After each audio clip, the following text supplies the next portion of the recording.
Bonsoir à tous. Bonjour à tous, excusez-moi. Parce que j'ai encore l'habitude de vous faire des vidéos en fin de journée, début de soirée, voire même en soirée. Mais là, j'avais envie de vous faire en plein après-midi une vidéo sur l'actualité de l'Olympique de Marseille. J'avais envie. Pourquoi aussi j'en avais envie? Parce que aujourd'hui, à 13h30, il y avait la conférence de presse traditionnelle d'avant-match, avant le déplacement de l'Olympique de Marseille à Rennes, donc dimanche, après le tirage au sort des 16e de finale pour la Coupe de France. Après le tirage au sort des 8e de finale, pardon. Pour donc les 16e de finale de la Coupe de France, dimanche, où Marseille se déplacera au Wasson Park de Rennes. Avant de vous parler de cette conférence de presse et de faire un point sur les propos de Ruben Blanco et de Gennaro Gattuso qui se sont présentés devant la presse, j'envoie, et plutôt je remercie l'abonné que j'ai croisé ce matin à Leclerc, dans le Nord-Pas-de-Calais. Je ne dirai pas où, parce que je ne veux pas dire dans quelle ville. J'ai croisé un abonné à Leclerc ce matin. Il m'a envoyé son soutien. Je lui ai remercié. Je le remercie encore dans cette vidéo pour tout ce qu'il m'a dit, tout son soutien. On a beaucoup discuté de l'Olympique de Marseille, beaucoup discuté de ma chaîne YouTube. Encore merci d'avoir fait le pas de venir vers moi. Pas de souci, je discute. Et tout votre soutien que vous m'avez envoyé, je vous remercie.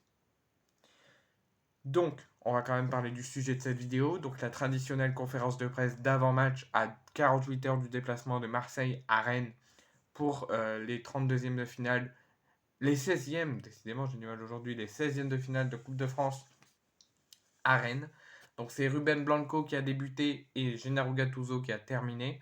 Donc, Ruben Blanco a débuté cette conférence de presse pour parler de son temps de jeu, du temps de jeu qu'il a eu à Metz face à Thionville et de ce qu'il aimerait pour la deuxième partie de saison au niveau des temps de jeu.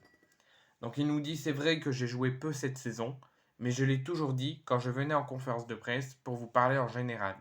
J'aborde toujours les semaines d'entraînement de la même façon, avec envie et avec l'espoir toujours de pouvoir jouer le week-end. C'est vrai que là, j'avais pu jouer à Thionville, mais c'était un match assez tranquille où j'ai eu très peu de travail à faire. Mais c'était toujours agréable de l'emporter et de jouer 90 minutes pour passer un tour. Surtout quand ça passe au niveau de la Coupe de France, qu'on apprécie particulièrement. Je le répète, toutes les semaines, tous les entraînements, je me prépare de la même façon et j'espère à chaque fois de pouvoir jouer le week-end. Ensuite, sur la période du Panathinaikos, du changement fait à quelques minutes de la fin des prolongations face au Panathinaikos par Marcelinho, et de cette situation qu'il a vécue assez mal avec l'échec au tir au but. Donc ce qui s'est passé contre le Panathinaikos, c'est une situation particulière qui se vit ou se produit peu, mais bon, la vérité c'est que je l'ai vécu comme une opportunité de pouvoir aider l'équipe, puis une grande peine, logiquement. J'en suis rentré malade à la maison, car c'était une séance de tir au but importante. Je n'ai pas pu aider l'équipe, mais bon, dans le football, c'est ce que tu as toujours, des revanches et de nouvelles opportunités. Si je dois en vivre une autre, j'affronterai la séance de tir au but de la même façon. Et j'essayerai vraiment d'inverser cette tendance, de pouvoir changer le négatif en positif et aider mes coéquipiers semaine après semaine. Et après, évidemment, quand on travaille sur le penalty, surtout dans les tirs, nous, sur la position du corps et sur comment se déplacer dans les cages, et évidemment aussi avec des vidéos sur l'adversaire, sur comment il gère les penalties. Je trouve que c'est une très belle déclaration de Ruben Blanco, qui montre beaucoup de détermination, beaucoup d'envie, qui montre qu'il joue très peu, qu'il réclame un tout petit peu plus de temps de jeu, qui ne va pas harceler Gennaro Gattuso semaine après semaine, week-end après week-end, pour le forcer à le titulariser. Il attend, il est patient, il s'entraîne à fond, à 100%, et se donne le meilleur de lui-même semaine après semaine en entraînement. La preuve, ça lui vaut des petits temps de jeu contre le Pana, contre Thionville, peut-être contre Rennes, on ne sait pas ce que Gattuso fera. Mais en tout cas, il montre beaucoup d'attente, beaucoup de patience et beaucoup de détermination. Et ça, je trouve que c'est une qualité que des joueurs, cas par cas de l'effectif de l'OM, devrait avoir. Ensuite, sur nous, supporters, quand on leur demande de recréer tout ce qu'ils font de bien à l'entraînement, de le faire en match. Donc sur la façon, pour eux difficile, de recréer tout le positif de l'entraînement en match. Donc je pense que c'est très difficile de recréer à l'entraînement ce qui se produit dans les matchs, et pas seulement les tirs au but, mais c'est vrai que ces pénaltys sont des événements où il y a encore plus de pression. C'est difficile parce que ça peut avoir une importance particulière pour moi. Par exemple, pour le gardien de l'arrêter ou pour l'adversaire de pouvoir marquer, ça peut vraiment changer quelque chose. Mais après, dans le foot en général, on travaille toujours sur ces détails pour s'améliorer. Donc ça passe aussi par la séance de tir au but. Ensuite, sur son objectif pour la suite de sa carrière, pour cette saison à l'OM. Il nous dit évidemment que mon objectif c'est de pouvoir m'imposer ici, de jouer plus, d'être numéro 1, sinon je ne serais pas ici honnêtement. Je ne me contente pas de ce qui m'arrive, mais je l'accepte. Je pense que si tu ne penses pas que tu peux devenir numéro 1, que tu peux vraiment t'imposer, ça n'aurait pas de sens de rester ici honnêtement. J'irai gagner ma vie ailleurs. Ça fait 1 an et demi que je suis ici.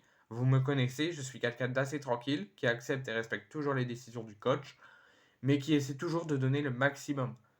De s'entraîner pour essayer d'être le meilleur, de pouvoir amener ma pierre à l'édifice, même si je ne joue pas. Je pense que j'accepte la situation, mais évidemment que ce n'est pas suffisant et que j'ai envie de plus. La preuve, il était en fin de contrat, Ruben Blanco. Il était en prêt. Il est reparti au Celta Vigo et il est revenu en transfert définitif. Donc, il montre beaucoup d'envie de rester, beaucoup d'envie de montrer quelque chose aux yeux de Gattuso, beaucoup de détermination. Et il accepte la situation et il se donne à fond pour être dans une situation positive. Concernant la concurrence avec Paolo Lopez et son faible temps de jeu. Alors il manque beaucoup d'envie, beaucoup de détermination, plus que de la détermination, mais il montre beaucoup de tristesse et de frustration d'une concurrence pour lui pas saine, parce qu'il a moins de temps de jeu, mais il aimerait avoir plus. Donc il n'y a pas de frustration de ma part, je l'ai expliqué juste avant, il y a vraiment l'envie, et moi quand je commence la semaine, je suis vraiment convaincu. Enfin, mon intention c'est vraiment de pouvoir jouer le week-end. Après c'est sûr que voilà, j'ai eu moins de temps de jeu que Paolo Lopez, mais ça ne m'affecte pas sur ma façon d'affronter, d'aborder les semaines. Vraiment, ce n'est pas ce que je fais des idées ou peut-être que je suis fou, mais c'est vraiment que j'ai envie de jouer le week-end. Voilà, ça fait 1 an et demi que je suis ici, je l'ai dit. L'an dernier, c'était une saison qui a été formidable. C'était ma première saison hors d'Espagne, hors de Vigo, un club où j'ai très longtemps joué, mais ça a été une année d'apprentissage et j'ai décidé de rester en sachant que je jouais un petit peu moins. Mais toutes les semaines, tout le temps, je me mets des objectifs pour garder cette envie et garder cette passion. Ensuite, concernant qu'est-ce que Gattuso leur fait travailler, qu'est-ce que l'OM et qu'est-ce que Ruben Blanco travaille. On a pu travailler et préparer le mois de février avec le retour de l'Europe. C'est vrai que durant les matchs qu'on a eu ce mois-ci, il n'y a peut-être pas eu d'énormes occasions, mais on essaye de corriger tout cela. On a eu une bonne semaine. Le groupe va bien, on l'avait dit, il y a de nouvelles recrues, je pense qu'elles s'adaptent rapidement. Donc voilà, on essaie vraiment d'arriver à cette constance et cette solidité pour pouvoir arriver dans cette zone de classement qui nous intéresse. Ensuite, sur la semaine qui vient bientôt de se terminer, en préparation du match contre Rennes, comment ça s'est passé à l'entraînement. Il nous dit que c'est une semaine comme les autres, c'était une longue semaine, donc c'est vrai que c'est toujours bien pour travailler, sans match au milieu, pour pouvoir corriger un peu les choses à faire. Mais voilà, la composition, je ne la connais pas, elle n'est pas encore sortie, le coach ne nous l'a pas encore donné, donc une semaine comme les autres. Ensuite, sur sa concurrence, donc il a parlé très brièvement de sa concurrence avec Paolo Lopez. Maintenant, il nous parle de sa concurrence avec Simon Nkapetoubou, le troisième gardien, et Jel Van Neck, le quatrième gardien, pour clôturer sa conférence de presse avant de laisser sa place à Gennaro Gattuso. Donc il nous dit qu'il souhaite être toujours deuxième gardien, qu'il laisse sa place après avoir loué les qualités de Simon Nkapetoubou et de Jel Van Neck, troisième et quatrième gardien. Donc il est prêt à tout faire, même à laisser sa place et être bon dernier dans la hiérarchie pour pouvoir gagner sa place et jouer le maximum possible durant sa saison, sa carrière à l'OM. Donc c'est ce qu'a clôturé Ruben Blanco avant de laisser sa place à Gennaro Gattuso pour je vais y arriver, pour sa conférence de presse. Donc Gennaro Gattuso a débuté sa conférence de presse en faisant un point sur le groupe, sur comment se sent le groupe, les recrues, les éventuelles suspensions, les éventuelles blessures. Donc il fait un très gros point sur l'état du groupe avant le match contre Rennes. Concernant Kondogbia, il est très incertain. Ils évalueront la situation demain. Pour Gattuso, il n'est pas à 100%. Donc même s'il est présent, s'il est dans le groupe et sur la feuille de match, peut-être qu'il jouera très peu de minutes. Mais en tout cas, selon Gattuso, il n'est pas à 100%. Mais demain, il y aura un autre entraînement avant le départ pour Rennes. Donc ils évalueront la situation demain. Concernant la recrue Ulises Garcia, Gattuso est content qu'il a commencé l'entraînement, qu'il a commencé en début de semaine et qu'ils sont très contents. Donc il ne dit pas s'il sera là, s'il ne sera pas là, mais il dit qu'il a bien fait son premier entraînement avec le groupe cette semaine et qu'il est très content. Ensuite, concernant même chose pour Correa, il nous officialise qu'il est aussi de retour à l'entraînement, qu'il a bien commencé la semaine, qu'il a bien travaillé, qu'il manque bien sûr un rythme de match, mais qu'il sera bien présent. Ensuite, il a dit, mais voilà, c'est vrai qu'on n'a pas pu bien travailler, on a pris 2 jours de repos après Strasbourg. Je pense que c'était une semaine où on avait beaucoup d'amertume après le match. Ça s'est joué à rien et on aurait pu l'emporter. C'était un match de souffrance, donc c'est vraiment rageant de ne pas pouvoir le gagner, mais je pense qu'on a bien travaillé. Concernant Jean Nana, aussi a beaucoup travaillé, et demain j'espère non, je veux vraiment qu'on réussisse à conclure et à remporter ce match contre Rennes. C'est vrai qu'il y a une petite baisse de régime et d'humeur les premiers jours de la semaine, après ça, le groupe a repris. Ensuite, concernant le choix au poste de gardien, il nous dit encore qu'il ne parlera pas de la Copo, mais il officialise juste quelque chose sur la Copo. C'est le poste de gardien et ça sera bien une nouvelle fois, comme après l'Astonville, ça en sera encore Ruben Blanco dans les cages. Donc est-ce que la hiérarchie va bouger pour la deuxième partie de saison? Est-ce que Ruben Blanco va jouer un petit peu plus? Paolo Lopez qui va jouer un petit peu moins?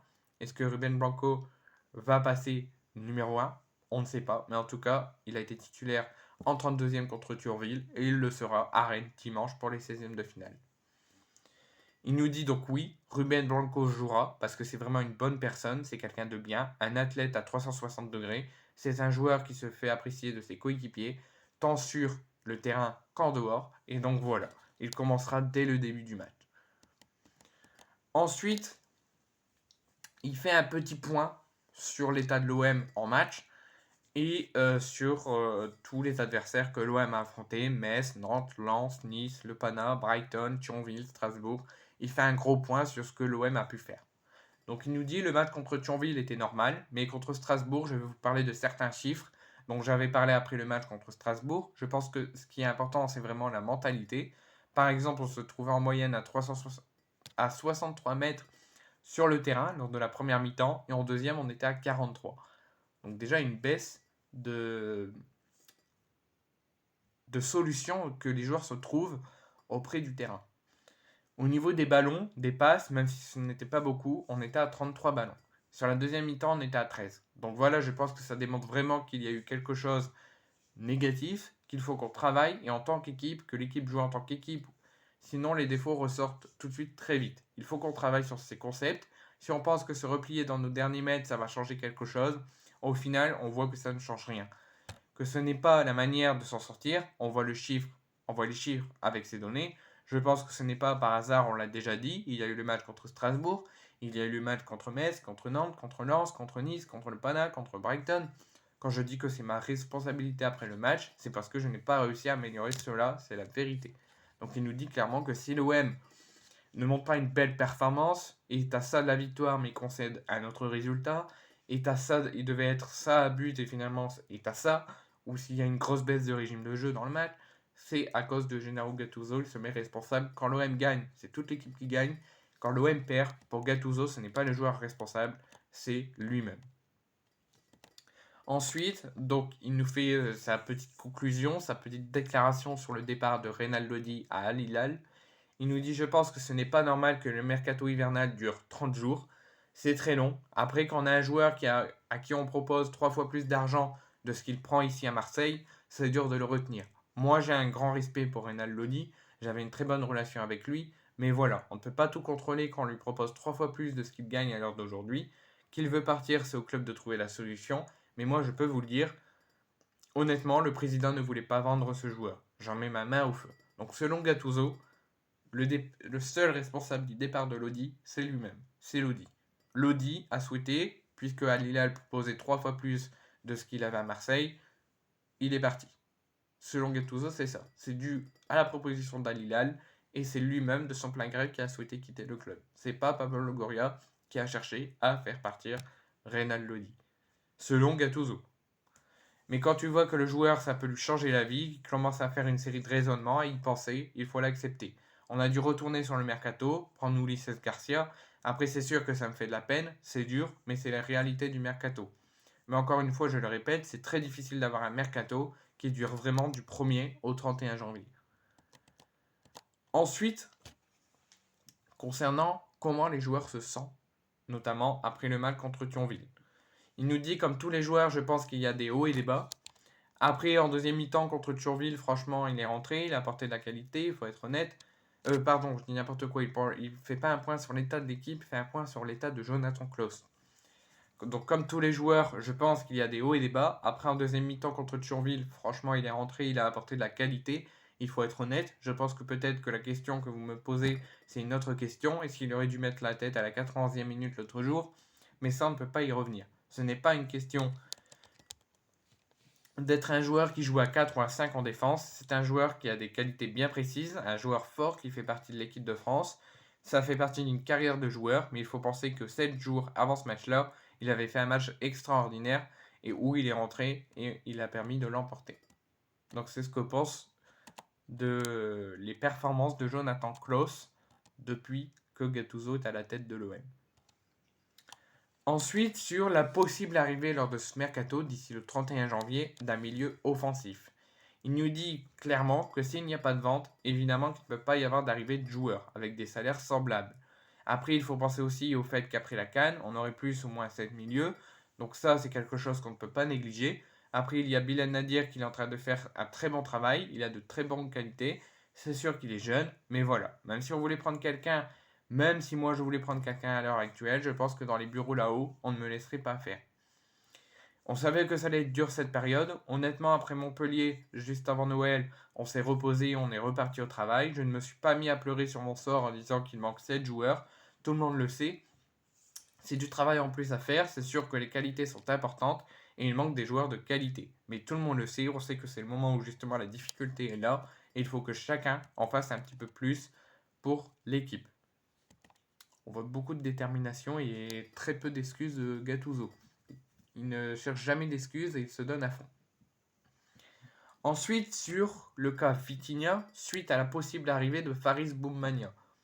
Il nous dit ici, je vous dirai ce que j'en pense, mais à l'heure actuelle, il n'est pas avec nous. Il est avec l'équipe du Cameroun à la CAN. Il n'a même pas encore été présenté par le club. Donc par respect, je pense que ce n'est pas à moi d'en parler maintenant. Et concernant Vitinha, c'est pareil, il joue, il y aura sûrement encore l'opportunité de jouer dimanche. Lui, il doit juste penser à être professionnel, à être prêt à donner le maximum, mais c'est un joueur de l'OM.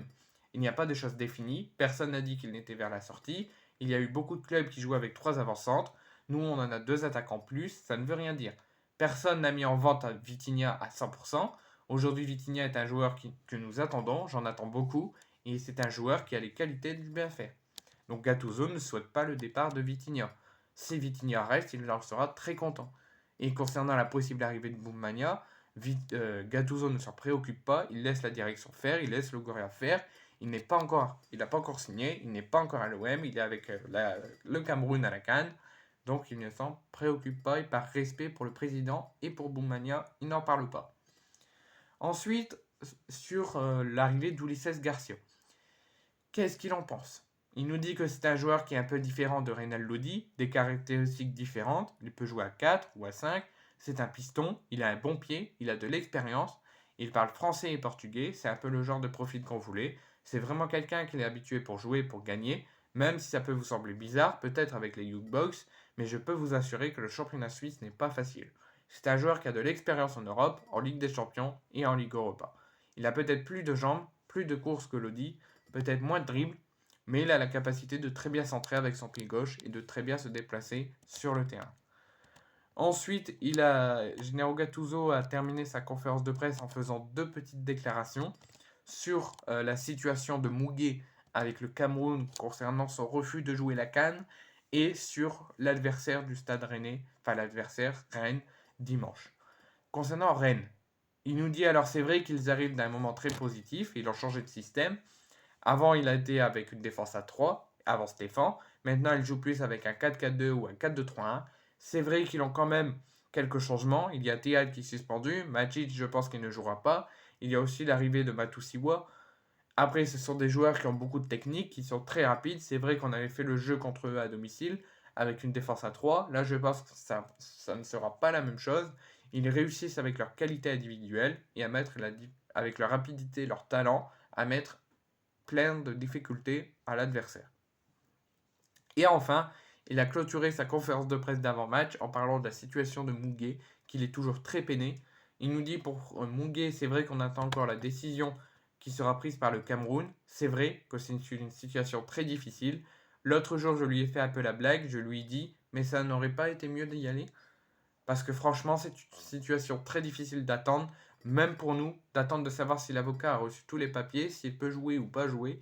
Et pour le joueur, c'est un moment très négatif, il le vit très mal, et donc forcément que c'est très difficile.